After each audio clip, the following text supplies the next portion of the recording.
Assalamualaikum warahmatullahi wabarakatuh. Perkenalkan diri saya Helmi Lutfi Fikri. Datang sere lamun ketaman, datang sisa lamun kelangan. Jangan mudah sakit hati manakala musibah menimpa diri. Jangan sedih manakala kehilangan sesuatu. Selalu ikhlas atas apapun yang terjadi. Tak perlu kecewa ketika hal buruk terjadi dalam hidup. Tidak semua jalan keluar ada pintu. Akhlak atau tata cara berperilaku adalah salah satu aspek yang sangat ditekankan dalam ajaran agama kita. Dalam Islam, akhlak baik adalah bagian integral dari iman kita. Mari kita renungkan salah satu firman Allah Subhanahu wa taala dalam Al-Qur'an, surah Al-Qalam ayat 4. Dan sesungguhnya engkau benar-benar berbudi pekerti yang agung. Allah Subhanahu wa taala berfirman kepada Nabi Muhammad SAW bahwa beliau memiliki akhlak yang agung. Ini adalah contoh yang sempurna bagaimana seorang muslim harus berusaha untuk memiliki akhlak yang baik. Akhlak baik dalam Islam mencakup berbagai aspek kehidupan sehari-hari. Apalagi untuk saat ini kita hidup di era digital, di mana segala sesuatu menjadi serba cepat, mudah, dan terkoneksi. Teknologi telah memberikan kita kemudahan dalam berkomunikasi, mencari informasi, belajar, bekerja, dan menjalani kehidupan sehari-hari. Namun, di balik segala kemudahan tersebut ada tantangan besar yang harus kita hadapi, yakni menjaga akhlak yang baik di tengah arus digitalisasi di era ini. Interaksi kita tidak hanya terjadi secara langsung, tetapi juga melalui media sosial dan platform digital lainnya.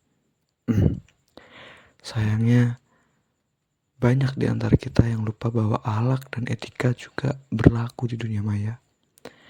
Akibatnya, sering kita temui ujaran kebencian, hoax, fitnah, hingga perundungan, atau yang biasa disebut cyberbullying yang telah merajalela di internet.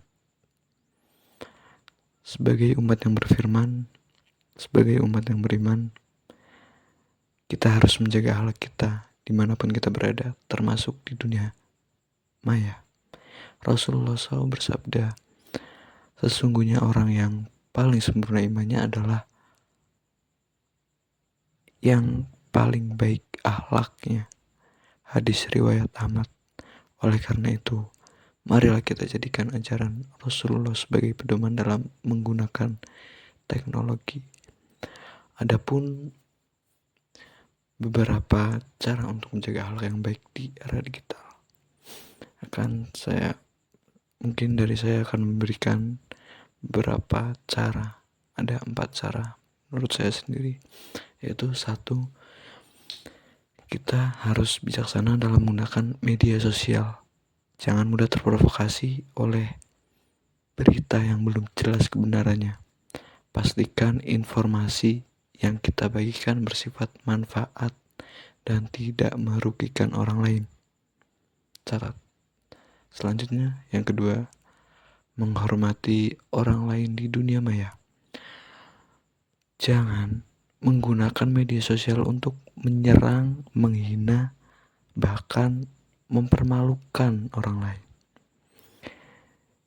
Ingat setiap perkataan, baik lisan maupun tulisan, akan dimintai pertanggungjawaban nanti ketika kita sudah di akhirat. Maka dari itu perlu menjaga etika. Yang selanjutnya, yaitu yang ketiga, menghindari penyebaran hoax. Pastikan kita selalu memverifikasi setiap informasi sebelum membagikannya. Menyebarkan informasi palsu tidak hanya merugikan orang lain, tetapi juga merupakan tindakan yang bertentangan dengan nilai-nilai Islam. Dan untuk dosa tersendiri, ya kita juga mendapatkan dosa. Ya memang yang menyebarkan bukan kita, tapi kita langsung validasi dan ikut-ikut menyebarkan.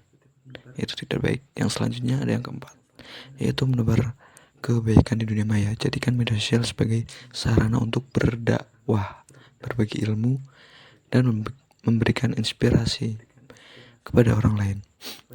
Dengan demikian, teknologi dapat menjadi jalan untuk mendekatkan diri kepada Allah Subhanahu wa taala.